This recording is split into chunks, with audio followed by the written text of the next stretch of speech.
Hey there. Today we're going to talk about Sip It. It's a party game by games adults play. Clearly it's a party game for adults. Now, if you want to play with people who don't want to drink, because it might not be obvious, but this is a drinking game. But if it does just reference cool beverages, so you could have some juice if you want, but I wouldn't suggest playing this game with kids. There's some references that they either might not get or you might not want them to get. But you're probably wondering, how do I play this game? Well, me too. Let me check out the rules here. Basically, you'll be drawing a card from the top of this deck and doing whatever it says. Now, there's two big rules that the game mentions, and that's you're not allowed to leave the table, even if you gotta pee. And you've always got to have a drink in front of you, so you have something to drink if the game tells you to. And as I said, you're going to be completing whatever the card tells you to... Oh, there. And as I mentioned, you'll basically be completing whatever the cards tell you to do.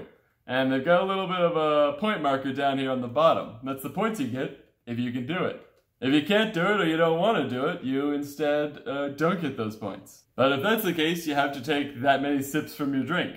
Probably best to keep these to small sips. This is going to take a while. The game will end once you've drawn however many of these lemon drop cards you decided the game would end at. Make sure to shuffle these up well so there's not just a giant clump at the bottom, like when I did it. You'll also find cherry bombs and it's the pit cards.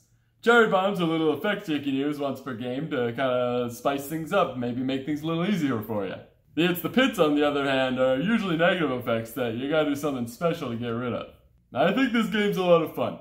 And if you're having trouble with some of the things it's telling you to do, the easiest thing to remember is that you don't have to do them. Instead, you just say no and pass the card on. The next person to your left actually gets to take a shot at the card if they want. If they don't want to do it though, they could just discard it and continue with their turn. So you might want to one-up the person who just passed on something. Now, some of these can get a little bit weird, and quite a few of them reference doing something to another person. The rules don't really talk about it, but it may be obvious. May not be to some of you, but consent is important, so if it tells you to stick your finger up someone's nose, don't fucking do it unless they said it's okay. And if that doesn't feel fair to you, maybe you get to offer them half the points. Maybe you tear the cards in half. Maybe you give them some little tokens nearby.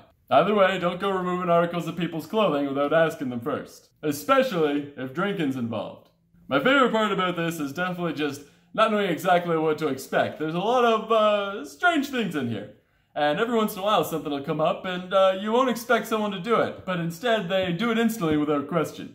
One of the cards was to spit upwards and let it land on your own face. I just assumed they were going to pass on that. They did not. They did not. Anyway, if this kind of party game sounds like something you enjoy, I definitely suggest checking it out. Wouldn't even surprise me if you removed about a third of the cards. You could probably play this with kids pretty easily. Just completely eliminate the drinking aspect and not letting people go to the bathroom. That part's a little weird. And I don't do weird. Okay, bye.